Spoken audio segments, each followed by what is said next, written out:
샬롬. 자, 오늘은 에스라 9장 9절부터 15절 말씀을 오늘 묵상 말씀으로 생각해 보겠습니다.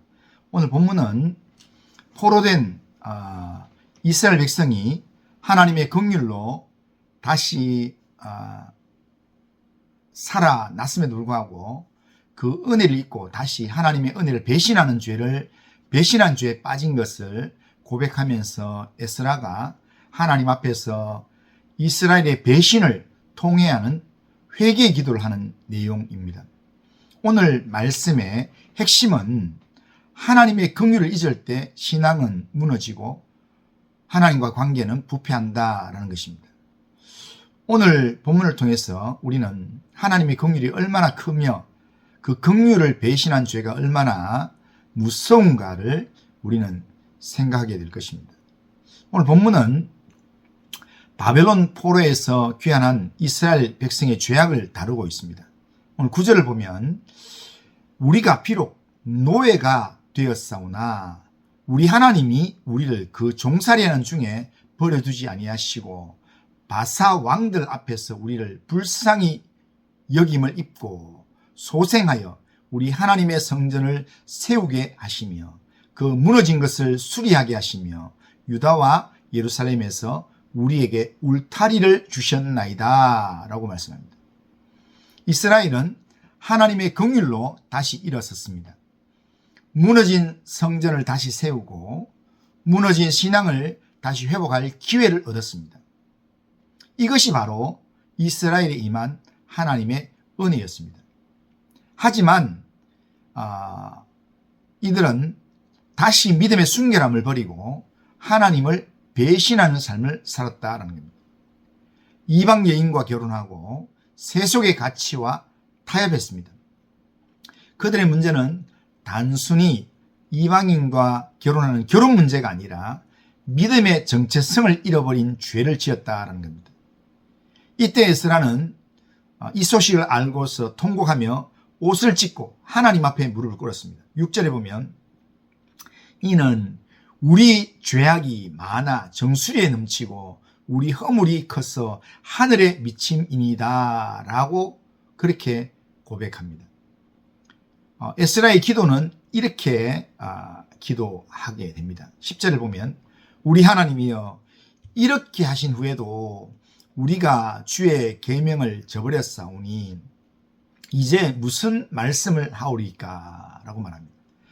이것이 본문이 드러내는 신앙의 가장 큰 비극입니다. 은혜로 다시 세워졌지만 하나님의 그 은혜를 잊은 사람들이며 하나님의 긍휼로 살았지만 그 긍휼을 배신한 사람들이라는 겁니다. 오늘 우리 시대도 다를 바가 없습니다. 하나님의 은혜로 구원받고 또한 천국 백성이 되고 그리고 또한 교회가 다시 세워졌지만 세속과 타협하고 진리보다는 평안함을 선택하는 삶을 우리가 삶에서 살아간다는 겁니다. 이것이 오늘날 교회의 영적 배신입니다. 그렇다면 우리는 어떻게 다시 하나님의 긍휼 아래 설 수 있을까요? 에스라는 마지막에 이렇게 고백합니다. 15절을 보면 이스라엘의 하나님 여호와여 주는 의로우시니 우리가 남아 피한 것이 오늘날과 같사옵거늘 도리어 주께 범죄하였사오니 이로 말미암아 주 앞에 한 사람도 감히 서지 못하겠나이다 하니라. 그렇게 얘기합니다. 하나님께서 의로우셔서 이렇게 하나님의 남은 자를 여기에 이 예루살렘에 돌아오게 만들고 또한 이렇게 하나님 앞에서 성전을 짓게 만들고 그렇게 했는데 그런 사람들이 도리어 주께 범죄했다는 겁니다. 그래서 차마 감히 하나님 앞에 설 사람이 아무도 없다라고 이야기합니다. 이 에스라는 죄 무게가 너무나 커서 자신도 감히 하나님 앞에 설 자격이 없다고 그렇게 느낍니다. 하나님 앞에 설 면목이 없다는 겁니다. 그래서 하나님 앞에 엎드려 탄식하며 기도하는 것입니다. 하지만 여기서 복음의 빛을 우리가 발견할 수 있습니다. 이스라엘이 회복될 수 있었던 것은 그들의 눈물 때문만이 아니라 하나님이 끊을 수 없는 풍성하신 긍휼 때문이었습니다. 그 긍휼의 완전한 모습이 바로 예수 그리스도입니다. 예수님은 하나님의 긍휼의 완성이십니다. 우리가 하나님을 수없이 배신했지만 예수님은 십자가로 다시 우리를 품으셨습니다. 예수의 피는 우리의 배신을 덮고 그 피로 다시 하나님과의 관계를 화목하게 회복하셨습니다. 찬송가 290장 1절의 가사를 보면 우리는 주님을 늘 배반하나 우리 주 예수 여전히 날 부르사 그 참되신 사랑을 베푸신다 라고 노래합니다. 우리 회복을 위해서 늘 기도하면서 우리에게 참되신 사랑을 베풀어 주신다는 겁니다. 그렇기 때문에 진정한 회복은 우리의 구원자 예수님을 의지하여 다시 하나님의 긍휼로 돌아가는 것입니다. 베델로 올라갔던 야곱처럼 우리는 다시 하나님을 만나는 자리로, 하나님이 원하시는, 하나님 기뻐하시는 자리로 올라가야 합니다. 그 자리에서 우리는 주 예수님을 의지해서 은혜의 빚진 자로서 다시 시작해야 합니다. 하나님은 배신한 백성을 끝내 버리지 않습니다. 그들을 다시 부르시며 다시 세우시며 결국에는 남은 자의 회복을 이루어 내신다는 겁니다.